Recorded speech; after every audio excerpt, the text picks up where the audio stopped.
Hi there guys, it's me Ems. In today's video, we're going to unbox a new blender.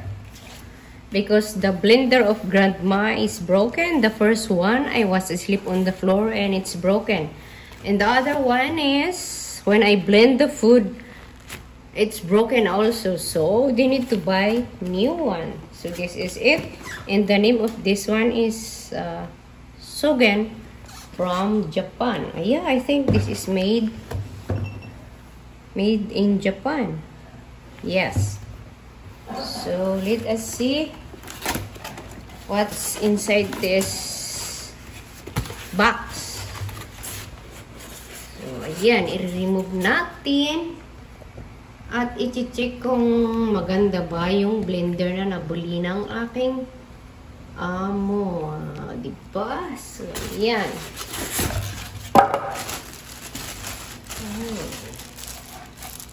Yung ano na, swimmer maker. Wala namang English. Lahat in Chihuahuan yan. Hindi ko maintindihan. Written in Japanese. Meron siyang brush.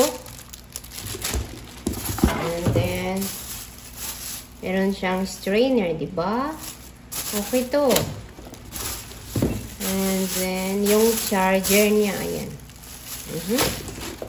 Yun lang. Tapos, may cup pa na ano, para sa tubig, kung ilan ba ang miligram ang idadagdag mo, gamitin mo yan. Diyan ka muna. So, this is the blender. Anong nakasulat? Caution. Plastic can be dangerous. To avoid danger of suffocation, keep this bag away from babies and children. Of course naman. Right?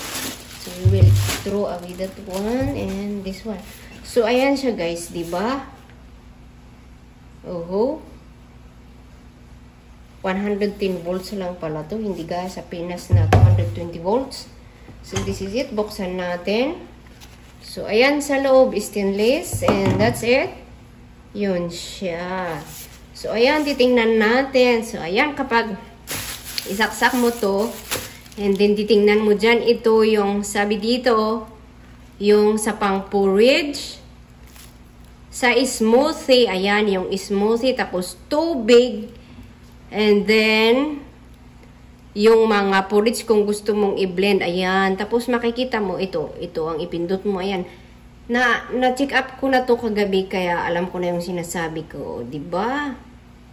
So, ayan na siya, guys. Makikita mo dito kung porridge ang i-blend mo, or smoothie, o yung drinks lang, makikita mo din, ito ang ipipress mo. Ganyan lang siya, guys.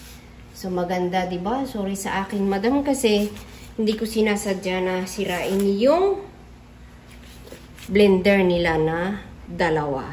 Don't immerse in any liquid. Oh, ayan. Tapos, sabi ng amo ko, huwag daw basahin to. Of course naman, hindi ko babasahin to kasi kapag babasahin yan, hindi nagagana. Akala niya, tanga ako, ano? So, ayan guys, ang Sogen. Sogen ba to? Yes, of course. So, ayan na, gagamitin ko ngayon kasi the food of my patient need to blend. Kaya, ayan, gagamitin, patay. Gagamitin natin ngayon to. Ayan, isaksak mo para yung pagcha-charge sa pagmamahal, diba? Kailangang i-charge lagi kasi kung hindi mo i-charge, hindi iinit. At sus, lalamigin talaga. Kaya, ayan, need natin itong iyan. Isaksak mo lang to sa puwit niya para uminit at ma-blend yung food. So, shout out to all my viewers there, especially those organic viewers who watching my short video from India, Pakistan, and United States. And also from Bangladesh and Indonesia. Shout out to you there. And this is the end of my video. Hope you like it, guys. Thank you so much for watching. Have a nice day. Hugs to you there. And see you again on my other video. Bye bye. Thank you so much for watching.